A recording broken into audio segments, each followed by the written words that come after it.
Good to go.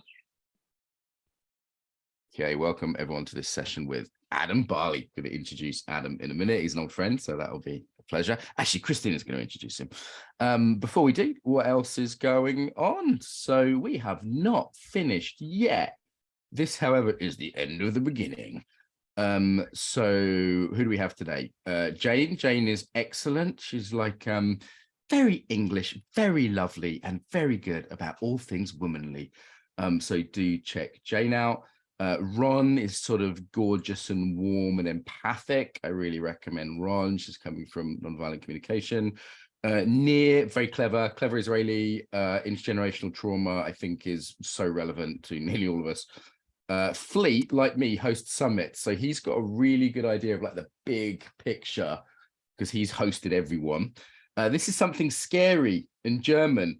Don't shout that at me, Christina, whatever it is, but I'm guessing the German speakers can understand. What does it say? It's like the Audi thing or something.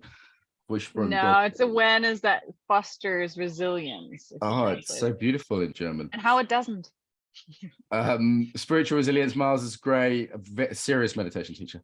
And David Travell and I, this is pre-recorded. It was a very juicy, somewhat slightly controversial conversation about trauma. We put that on last in case it gets us cancelled. So that'll be fun. Then you get the weekend off and you get all the replays. So if you're new and you missed all this other good stuff you can see on the screen, don't worry, free replays. Aren't we generous? Then me and Christina from Sunday are doing 3 days of intensive coaching demos, and our top tools for the coaches. So lots of good stuff on there. If you are thinking of becoming an embodiment coach, do it with us, because we've got a course that we've been doing for years, first in person then online. Christina and I teach this. Adam's a guest. He's seen it from back in the day when it was in London. Now it's available on the internet. All the details are here, all the time slots, all the content, everything there. Maybe Christina, throw that in the chat. What the commitments are, all the guest teachers, which includes Adam and loads of other people you know, all the details, that's all there, currently on special for a few more days. So if you want to sign up for that, I'll see you there, or maybe in person if you're in the UK or Zurich in the next week or two. All right, that's enough of that. Let's intro Adam. Christina, do you want to do the honors? Sure, it's an honor, as you say. Well, Adam has been teaching on this course, but not only. He's quite an oldie, may I say so. You've studied with 60 this year. Gabriel Roth, 60, but also in your practice, and having studied actually with Gabriel Roth in the early 80s, 5 Rhythms and other practices, recently also completed Gabor Mate's Compassionate Inquiry training, and your teaching movement, but you've also written a book, 01, and created a company, or like a mystery school based on embodiment, presence, and inquiry. And yeah, I've been teaching all over the world, different groups, different people, different places, online, offline. And I've experienced you guiding beautiful sessions, getting me moving, getting me connected deeply to myself on different levels. And I'm looking forward to today's session, which is all about how ordinary is gold. So I'll hand it over to you.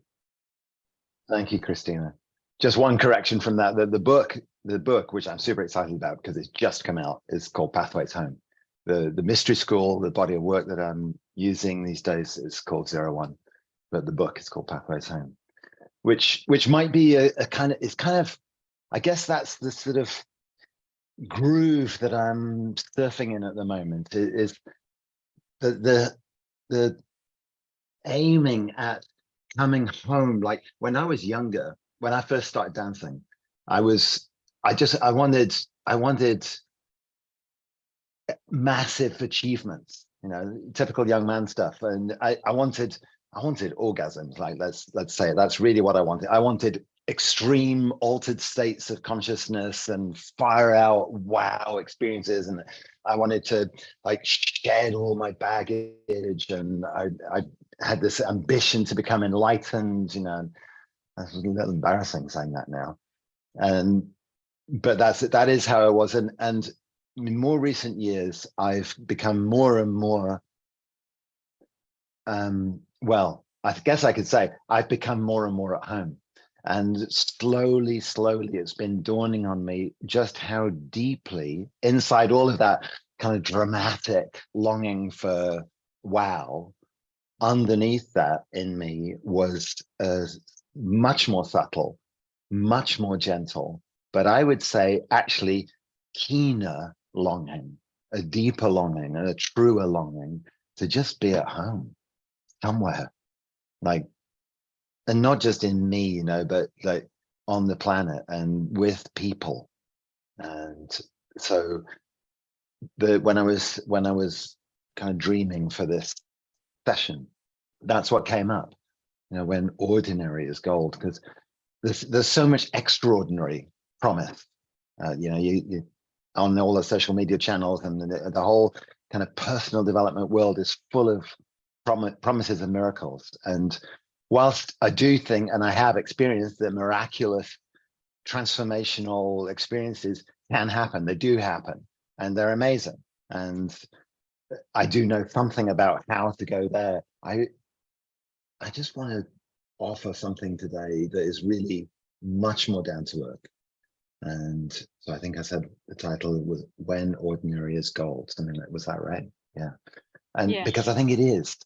I think ordinary is gold if we can slow down and calm down and drop down enough to land and appreciate what we actually have already and who we are already, rather than reaching for dramatic. I still love a bit of drama, I really do, but let's love the ground today. Let's love what's ordinary. Let's love what's already here. And when even, you know, even the word love, which is, it's kind of, let's break that down. Like, the simplest form of loving that I know is to give attention. That's a kind of loving. It's like, we feel that, don't we? When someone gives us a kind of open, non-judgmental quality of attention, where they're really willing to see us for who we are without trying to change anything, we feel loved. That's it. Attention without baggage, let's say, a little more accurate. Attention without baggage is the simplest form of loving. And so we're gonna practice that.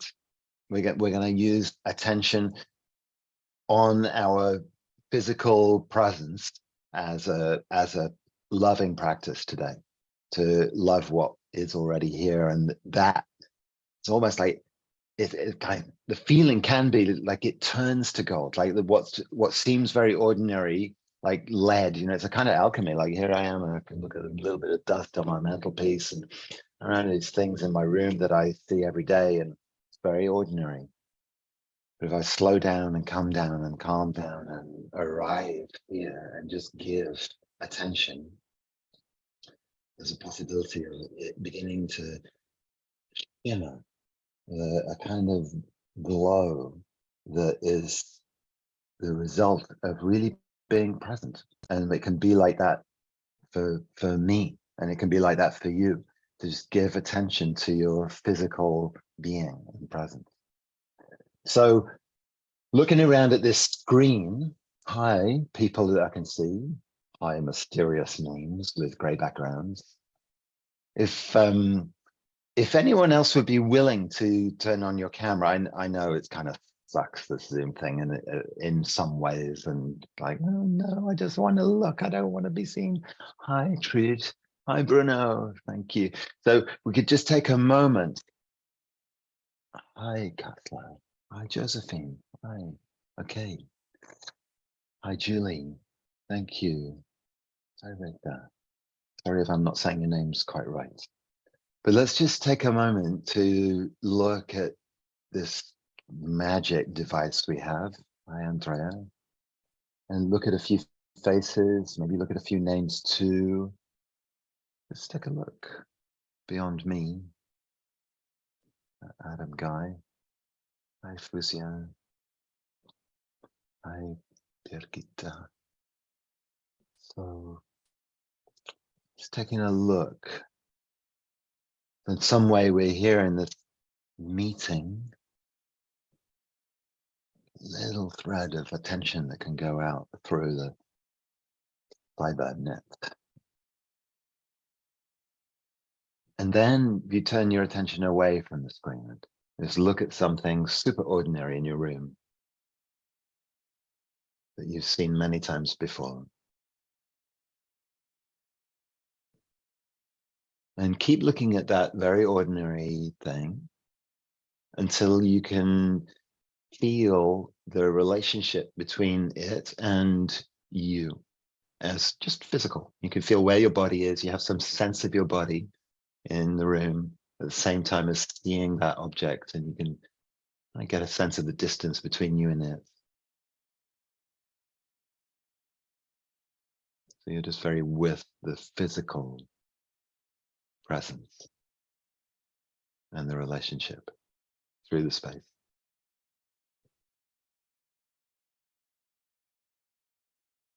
And take a deep breath. Look back at the screen.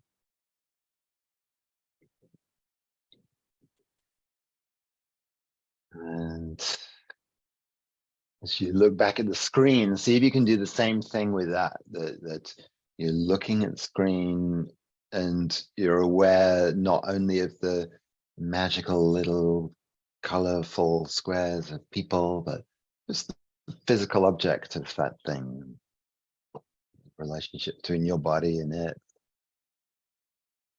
All right, yeah, it's another object in my room. It's also ordinary. It's a physical object. And again, take a deep breath.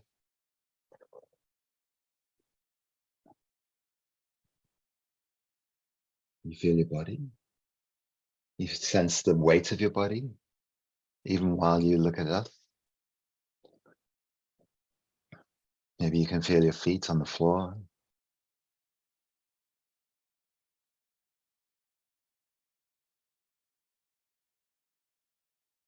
Maybe you can stay aware of your breath to some degree, even while you see.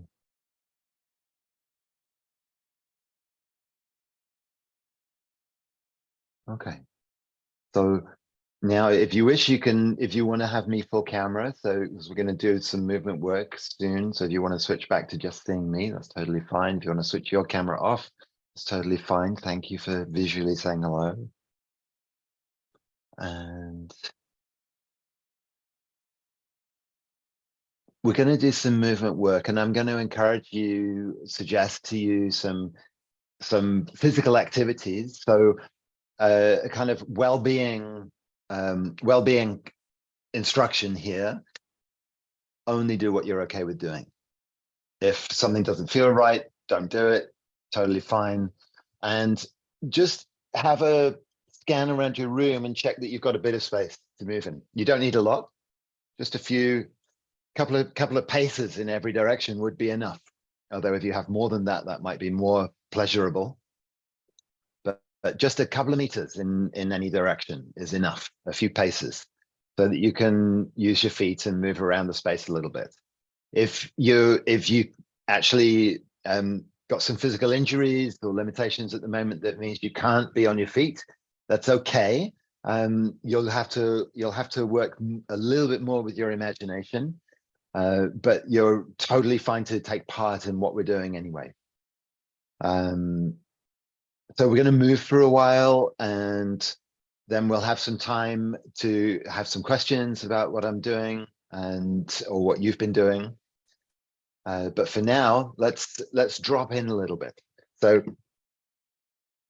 if you get so that you can stand up and just take a look around your space and sort of walk around your space a bit and check with your body, like as if your eyes weren't enough to see the space you have. Walk around so that your feet get the measure of where you can step. and touch things too. Like almost as if you're a blind person, or as if you need to, it gives you another sort of level of awareness of your space to touch things. You know how animals will sniff around a room and go everywhere when they first come into a space? Well, you know what? We're animals too. Get a physical sense, a sensory, touchy sense of the space you're in. And go slow, you know, don't rush that. In fact, maybe once or twice you're touching something. In fact, let's do that. Like touch something and go slow enough to stay with it and pay a little bit more attention than you might ordinarily, usually, on how that thing feels. Something that you have seen in your space every day for goodness knows how long, actually touch it and feel it in a way that you've never done before. Noticing its texture, its temperature.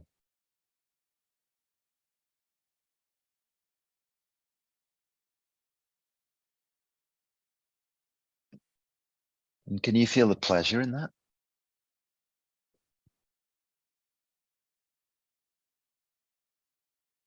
The body enjoys touching things. You feel that? How nice it is to really touch the shape and the feel of objects.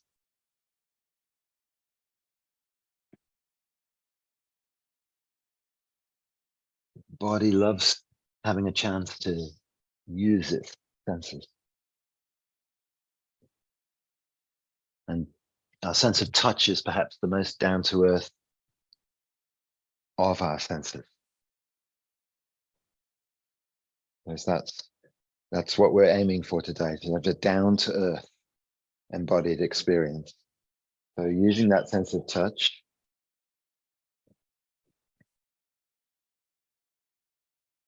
and then at some point shift to standing up if you're able to stand up, and stand and feel what it's like through the soles of your feet to be touching the ground. And sort of wriggle your feet and your toes and slide and shuffle a little, and like maybe use the soles of your feet to sense the ground more sensitively than you usually do.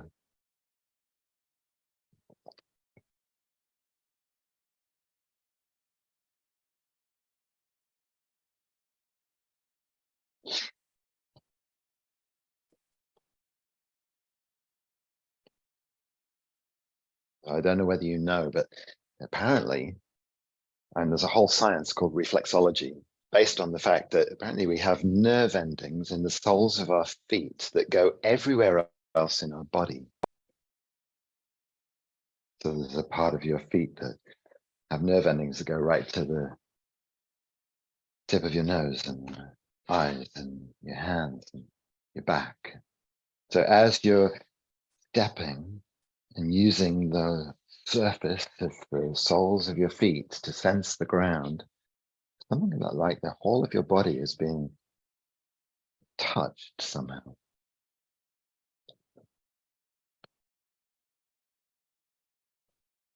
There's a consciousness in the soles of your feet. You know, they are super aware in some way.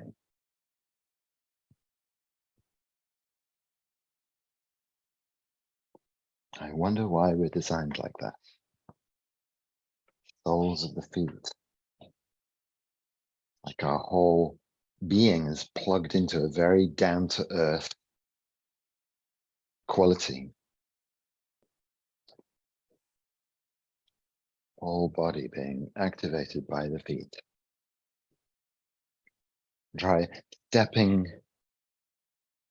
in different ways now. Backwards, maybe. Sideways.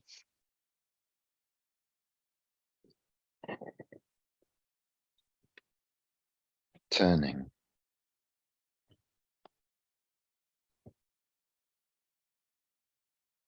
Again and again, allowing your attention to go down into the soles of your feet and the way that your feet feel as they step.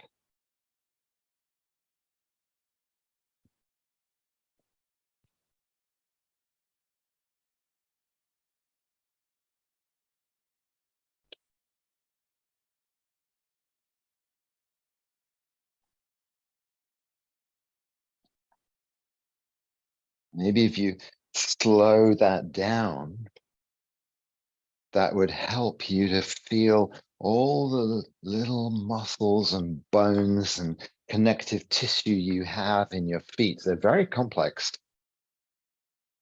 Can't remember how many bones there are in your feet now. I should have looked that up before the session, but I didn't. But maybe you can feel this quality of all these little bones that are connected with muscles and tissue and enable your feet to actually move in very complex ways. You feel that?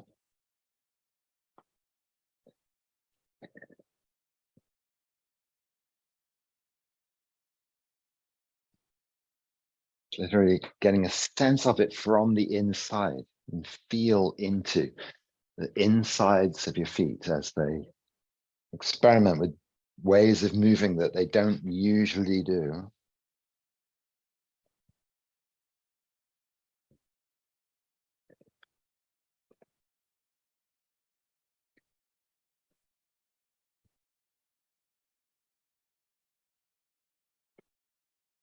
Varying the speed now. Slow, sometimes fast, sometimes.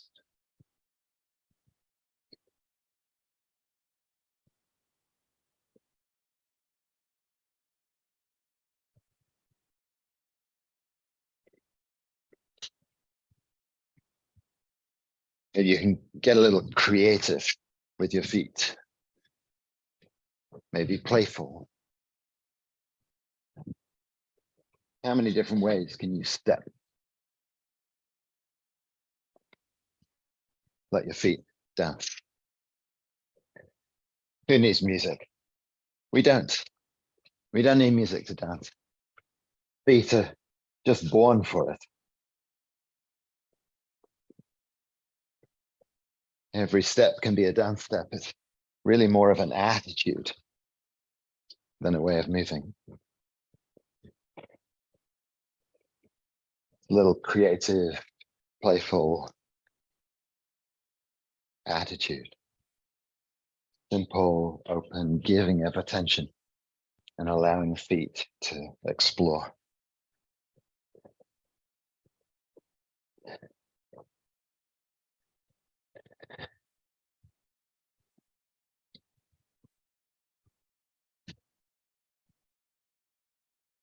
And then let's just add the breath to that, add an awareness of the breath. And somehow, can you find a way to breathe with your footsteps or to step with your breath?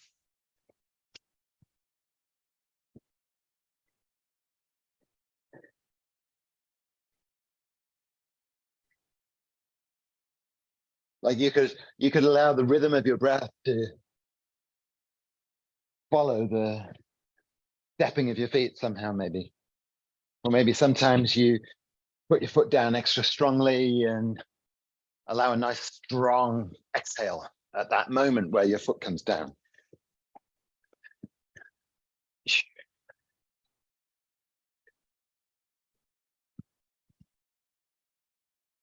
Yeah, just playing with that quality of connection between breath and feet.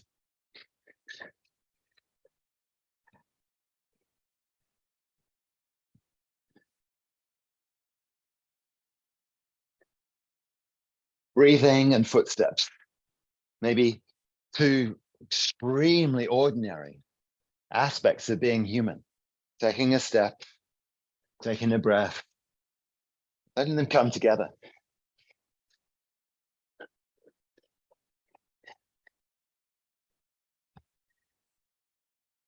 Enjoying the interplay between the two.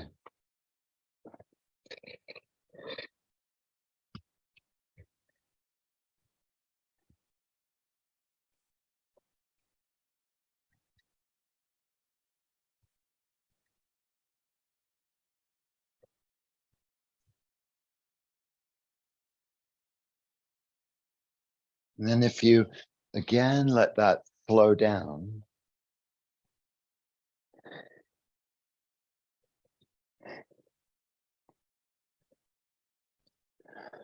until you're very simply taking one step for the inhale and one step for the exhale.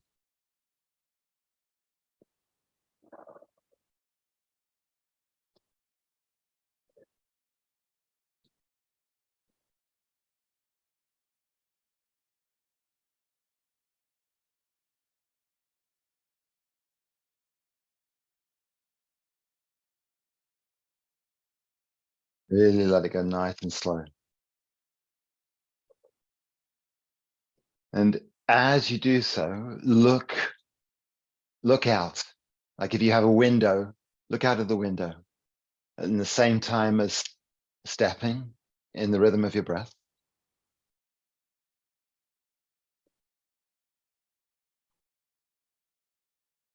You can still step sideways or backwards as well as forwards or turn, but just one step per inhale, one step per exhale, looking out of the window if you have one, or looking at something beautiful in your room maybe, and being aware of your own self at the same time as looking at that exterior part of the world beyond your skin.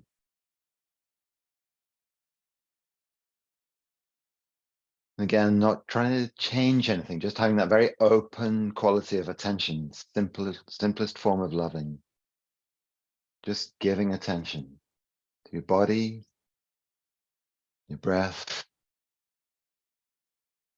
and the world.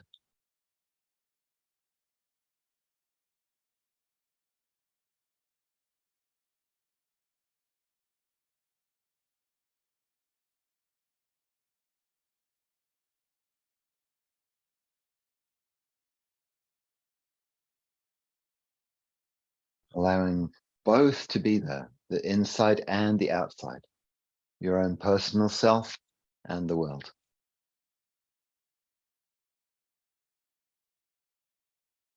So this is a kind of meditation that is not just inside, it's inside in the world, being embodied, present in the world.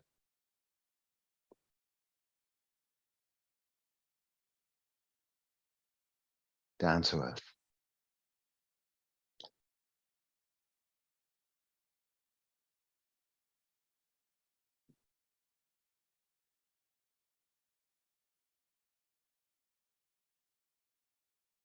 Breath with the footsteps.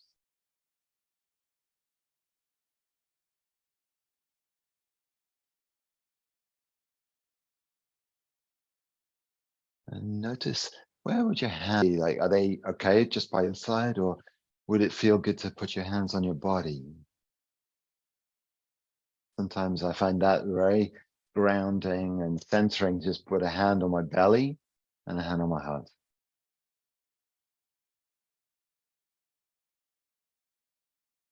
Or if I'm feeling really ragged and needing a little soothing, I put a hand further over, my right hand further over, so it's really on my physical heart, not just my heart center chakra, but physical heart on the left side of my body, and then I wrap the left hand over the right, like that. It's kind of this very soothing way to hold yourself. If you need that, that's a great one.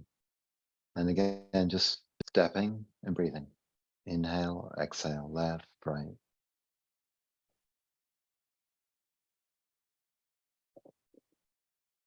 seeing the world at the same time.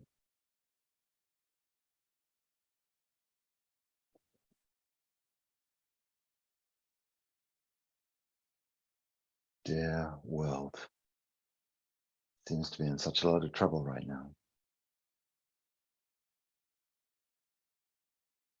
So glad I'm still here. Who knows what's really happening? But I can see, I can feel this now. Who knows about all the headlines, but I can see, I can feel my feet.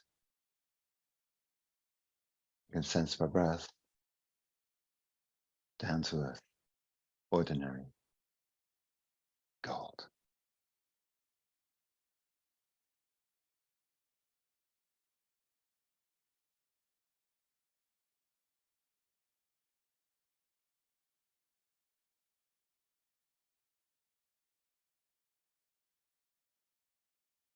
And then if you wish, you can completely pause for a moment.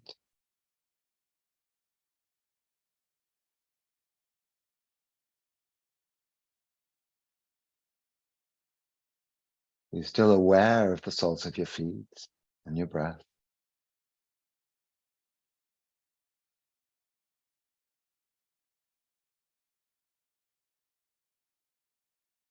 Become a moment of stillness. You become a moment of stillness in the world. Giving attention.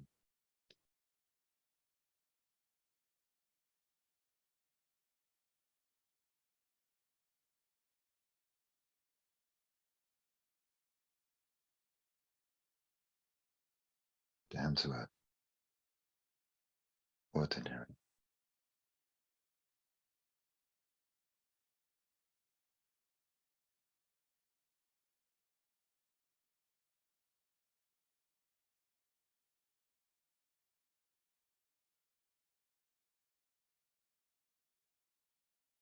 Deep breath in. And let it go. And then let's take another step. Back to your feet, allowing your feet to move freely. Forwards, backwards, side to side, around and about. Allowing your feet to move freely again. Simple embodiment practice of allowing your feet to move a little more creatively than they do when you're walking to the supermarket. Giving your attention down to that sensory experience of your feet stepping or dancing. And now we're going to begin to add the rest of your body bit by bit. So with the feet moving like that, notice what's happening with your knees and include them in the embodiment meditative practice that your feet are engaged in. Now you're going to include your knees in that.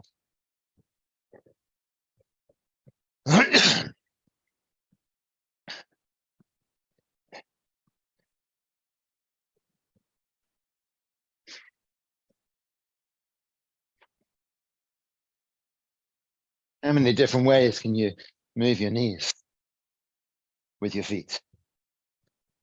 If you've got any knee injuries, do be careful. There's no need to go beyond what's okay for your body. Stay within what's okay for you. But experiment. You can go slow and subtle or big and wild.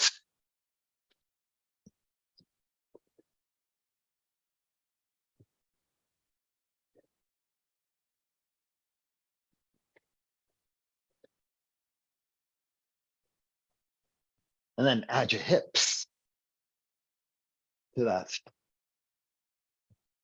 For sure, there's already a lot happening if you're moving your feet and your knees, but consciously add your hips and allow them to experiment. Moving with your knees and your feet.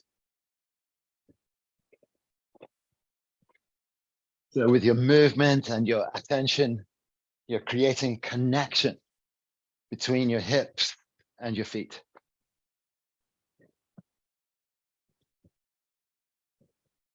An alive, creative, attentive connection.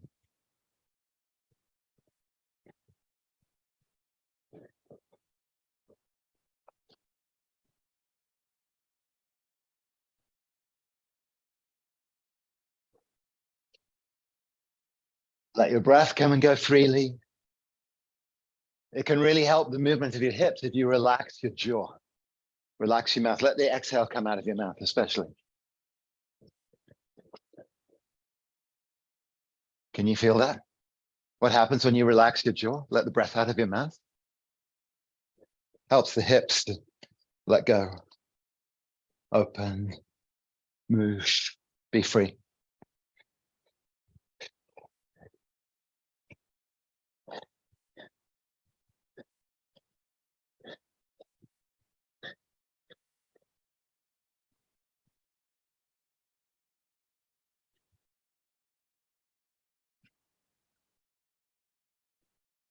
And I'm going to begin to let the top half join in too. So on that strong, conscious embodiment foundation of feet, knees, and hips, gonna let the spine begin to release. And again, if you've got any back injury, go careful, slow, be respectful of your limitations. Use plenty of breath. Find out, like, how can I move my spine?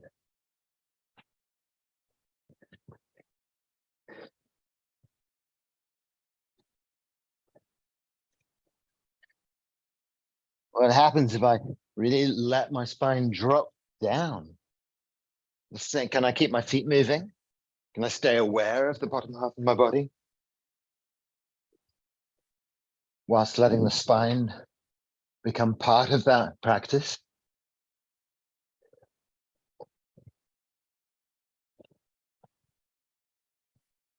Letting your breath come and go freely.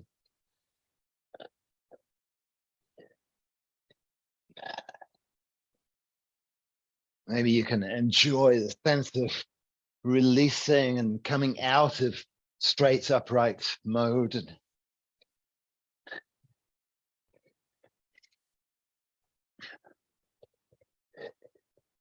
Allowing your torso to move in all sorts of ways and shapes. Sorry, my AirPod just fell out. All sorts of movements and shapes that it doesn't normally do. Oh, wow, my back can move like that. Okay.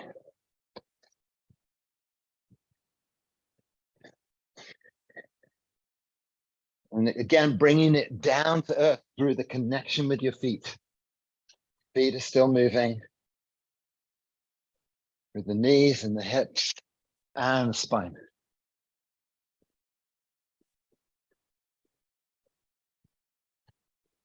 If it feels too hard, great, that means you're learning something. Maybe just go a little slower, but keep going. Practice.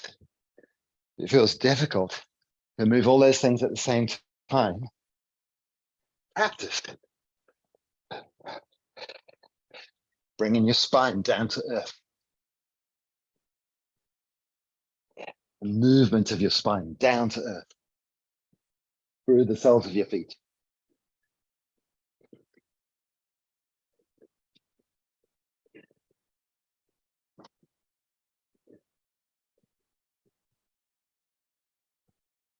Let's allow the spine to go all the way up through your neck and through right to the top of your head. Your head is part of your spine. Let that move as well.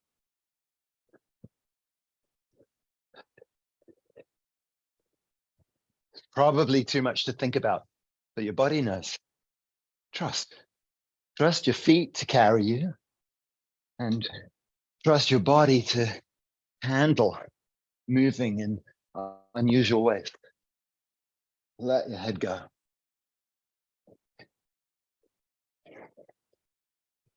Give it a rest from being a headquarters of control. Let your head be part of your dancing body, part of your embodiment practice.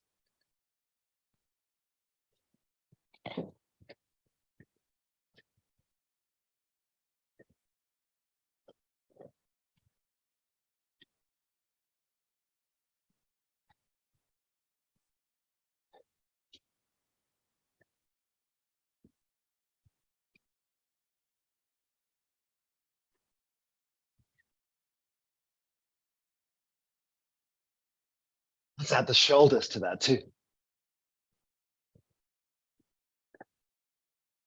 You like me, do your shoulders get stiff? Oh, it's so good to move them. Oh, shake off that weight.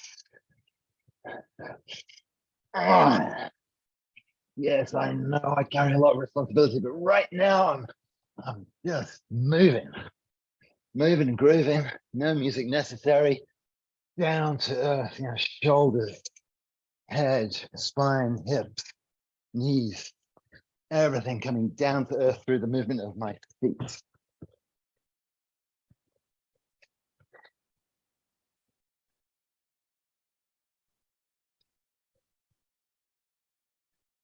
Oh, it's good to move those shoulders.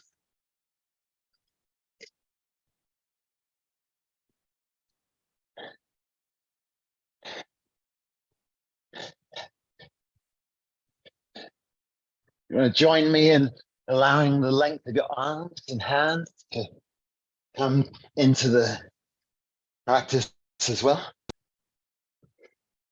Oh, yeah.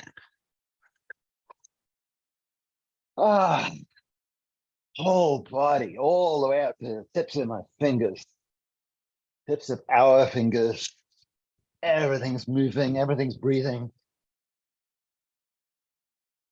And we can keep bringing it down to earth through the awareness of the movement of our feet, feeling of our feet, taking steps.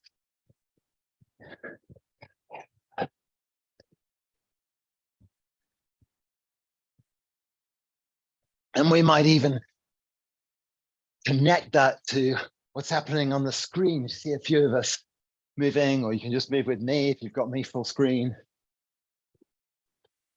We can dance signal across continents. Hi, everybody. Whole body dancing, signaling, seeing, feeling, breathing. Being here down to earth, even through the cyberspace.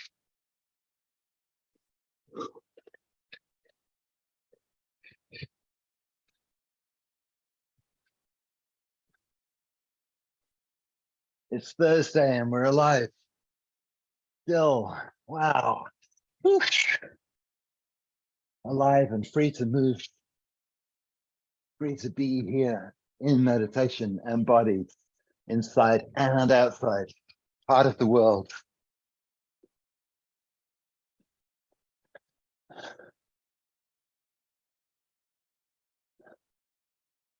Letting that flow a little.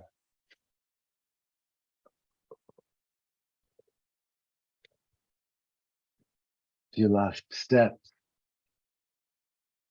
Beautiful breath. Maybe you keep looking at the screen, or maybe you look outside your window, say hello world again. Or maybe you want to close your eyes for a moment. Just feel in.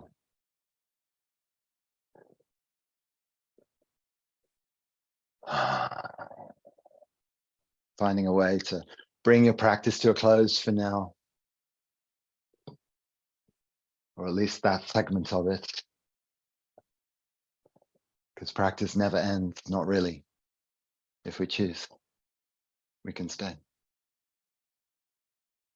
So the invitation is to come and sit back down in front of this magic mirror and have some time to speak. And the invitation is to stay aware of your feet, even whilst we're speaking and listening.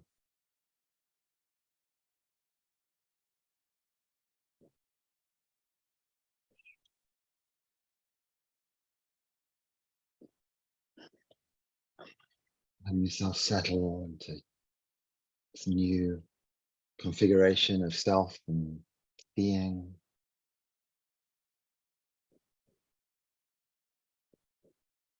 If you're anything like me, you're very used to sitting at a desk and dealing with a screen and completely losing awareness of your body. So let's at least enjoy the fruits of our practice for a moment. It has a kind of afterglow, doesn't it? It's easier to stay aware when we've been moving for a while. So thank you so much for taking part, everybody. I love doing this stuff, and that would not have been the same if I was just on my own in the living room. It's nice to share it with you. Thank Christina, you so much, yes. Adam. Mm-hmm. Thank you. This might have been one of the most active sessions, and maybe for some of you challenging, moving non-stop so much, dancing without music. Yeah. But there are a lot of messages of appreciation coming in. Sweet. And I would encourage a moment of maybe reflecting as well. What is it you're taking away from this? And in the meantime, I'm just going to mention a couple of things because Adam has been one of our teachers as well over the last few years on the course that is hosted by Embodiment Unlimited. If anyone is thinking to dive really, really deep into this sort of work, and also not just the dancing part of it, but like working with others in a coaching context, this is the website link I post in there now. There's still an early bird on, I believe. And I'm going to quickly just share this screen as well and let you know, because what you'll learn in this course, if you're interested, it's going to be a mix of this practice, and the practice continues, as Adam said as well, and theory. So there'll be a bunch of theory in this course about embodiment as such, learning about the vast field of which dance, free expression like we did just now, is part of. And then there's also a professional education part, the application part, and really concrete tools. It's a CC ICF accredited course. So really, I'm teaching on it, Adam's teaching on it. I'll leave it up to you to have a close look. There's an offer on. I think if we have any grads here, they could probably confirm that it's a hell lot of work, a hell lot of fun, and it's a really induces some solid change. course. Yeah, I mean, I don't know what's available all over the world, but I would imagine it's one of the best in the world. It's so well thought out and created, and really top teachers on it. And yeah, thank you, Christina. And yeah, so there's an early bird for another few days, I think, isn't it? Yeah, something like that. Yeah. So if you have any questions, reach out to Embodiment Unlimited, especially Alina. She's the course manager. She's wonderful. She's organized. She's great. Yeah, and at the end of the session, I'll also let you know what's up next. And for now, I'll hand the word back to you. I posted a bunch of links in the chat as well that I'll repost now. Adam's website and his social media links if you want to seek out more stuff directly about Adam. Here it is again. And then yeah, so say something else before we move to questions? Thank you, Christina. I'll just say, yeah, you know, I teach around the world, different places, and so there are weekend workshops and longer around, and you know, check out my website for that. And if you want to get in touch with me, there's a contact form on my website. I'm always happy to hear from you, and I do answer all my messages still. I'm at that, I haven't got to the stage where I can't answer my messages anymore. So you're welcome to contact me, and I will get back to you. This is my amazing book, Pathways Home. Get your copy. It's on Amazon at the moment. I'm nearly at selling it from my website, but not quite there yet, but it is on Amazon. And yeah, there's also a film, because I've based my body of work on an extraordinary mathematical equation, believe it or not. There's a pattern in the world of numbers, and numbers are like the absolute core operating system of this reality. They just are. And there's 4 incredible numbers, like the foundational numbers of the whole mathematical world, that fit together in this amazing pattern that equals 0. And I made a film about it, and what the meaning of that is in human terms, because it's an exact same shape as a human being: body, heart, mind, and soul equaling 0, spirit. So I made a film about that, and it's linked to the creative process. It's quite a good film, I think, and the link is in there as well with the links that Christina put out. But I would love to hear any questions you've got. How was that? And yeah, like I'm seeing really nice comments. Thank you. I will read those later, and Christina, I'll get you to send those to me. But if you've got any questions, that would be a great way to spend our last 10 minutes, I think. Anybody? And how are you doing? if you want to help us out, like just concisely typing them in the chat, I saw some of you already did so, and it helps us seeing them quicker if there's a Q in front of it. You can also pop them in the Q&A box. I see there's one. Yeah, I'd also be happy for someone to, yeah, okay, go Christina, yeah. So Tanya was asking, ordinary is magnificent. I sometimes ponder how my teeth feel when there's no toothache, and it feels heavenly. Neutral is not nothing. Do you agree? Totally, good point. Nice anchor for that truth, the teeth. Goodness me, yes. Thank you. Well, it was more of a do you agree question. Also, there was a comment in the chat earlier about it looking a bit like a drunken Shaolin boxer, the stuff we did. Maybe you can say a few words about like the looseness of the body and what, you know, what might evoke that sense. Interesting question. Yeah, I think, I mean, maybe you're referring to how I look when I move today, and I don't always look the same, but I have quite a chaotic way of moving. I think that's my natural pattern, you know, and we all have our own natural ways of moving, and that was mine today, and it quite often is like that. Maybe yours is very different. And I think one of the beautiful things about that kind of practice is doing it again and again enough that you get to know yourself, because, you know, you see it, like the body doesn't lie, and what is manifested through free movement and dance like that is really you. And I don't only have a quite sort of chaotic way of moving my body, you know, like if you look at my life story, I have quite a like chaotic, and I guess some people might even say drunken, though I actually don't like drinking very much, but I have quite a chaotic life story. I've really made a lot of mistakes and crashed a lot, and I think that's quite true of me. And not everybody's like that. You know, some people are super careful in the way they live, and they'll probably, when they move freely, they'll probably move in a super careful way. You know, some people are very precise, and some people are very expansive, and some people are really quite inward, and it shows up in their movement. So I think our movement is always the reflection of how we are in that moment. Yeah, good question. Thank you, Adam. I'll summarize a couple of questions into one, because I see the link to trauma, or in specific also PTSD, and how you work with that in your approach, and also having now studied and worked with Gabor Mate. If you can say a couple of names. Yeah. So trauma is to put it very simply and very shortly, is the result of experiences that we couldn't handle at some point in the past. There's a disconnection between our conscious awareness and deeper parts of us that get split off. And those splits kind of keep the pain and the fear in a safe place where we don't have to feel it. And will surface when we're resourced enough and safe enough to feel it again. And when we move like that, like we just did, we're actually resourcing ourselves in a very, very deep way. It's kind of strengthening and enlivening and freeing. And those three qualities, the strength and freedom and aliveness, are very strong, like wonderful resources that we need as adults. And as we feel those three resources get like surfacing and expanding through us, I think sometimes the painfulness and fear patterns that we've got stored in these kind of trauma layouts within ourselves, they go, oh, right, I think I can handle being felt now.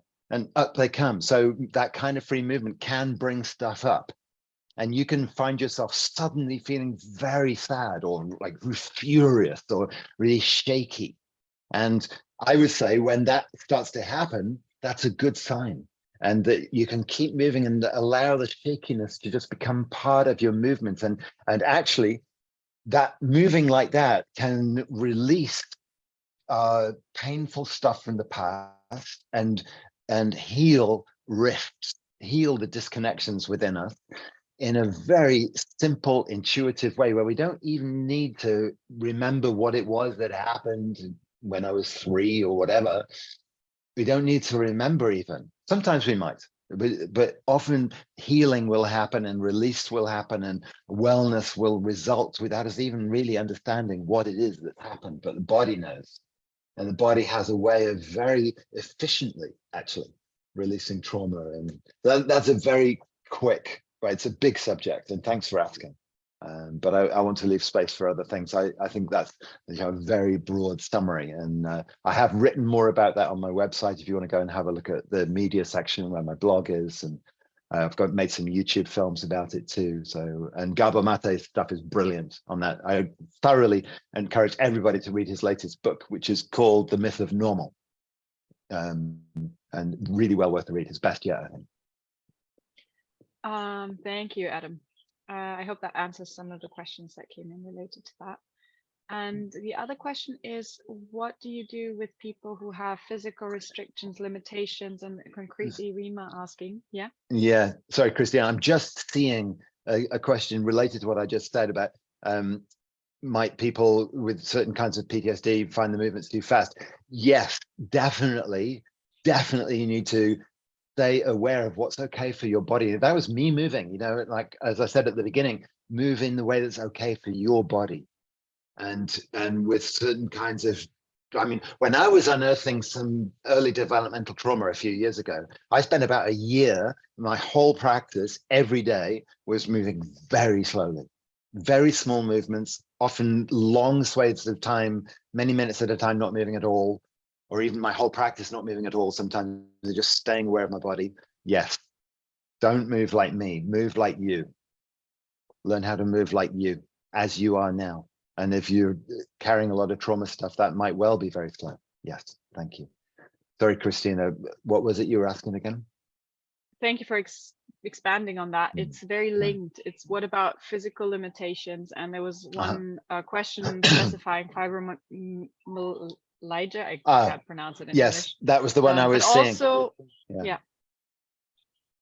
yeah, I think it just, like what I was attempting to guide you into just now was an experience of moving like you, of trusting the way your body naturally moves. If you take footsteps in the way that's okay for you, and you allow the rest of your body to move with those footsteps, I'm encouraging you to move like you move, not move like I did.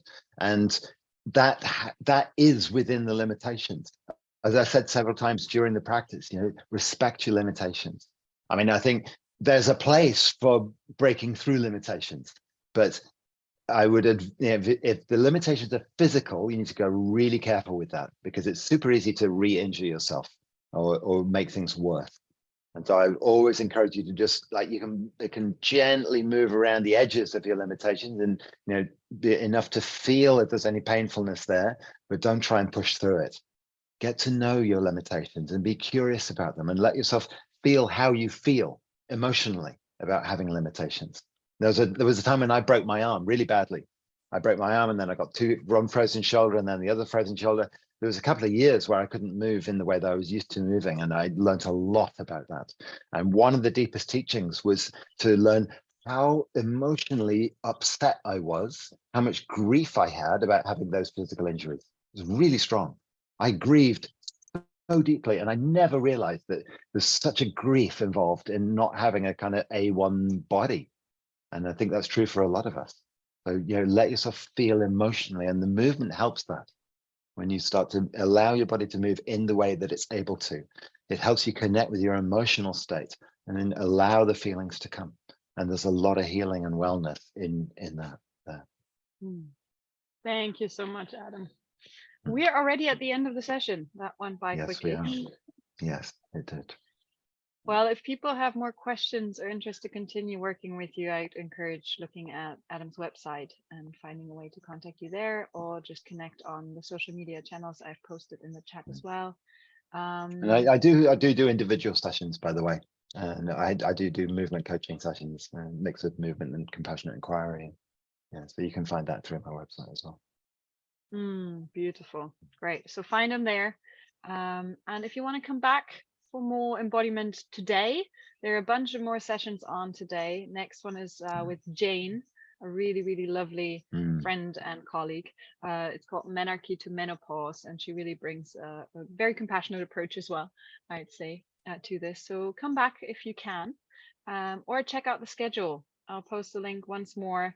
There's a really, really nice function that Steve worked hard to make available if you want to attend sessions, but you tend to forget actually putting them in your diary. That keeps happening to me. You can really mark them in your calendar straight away if you follow this link that I posted now, which was new to me. I didn't know. I'll actually show you. I think he's proud of it, and I'm proud of him for figuring this out. So you can click on these little buttons, and then you can put it in any of these calendars.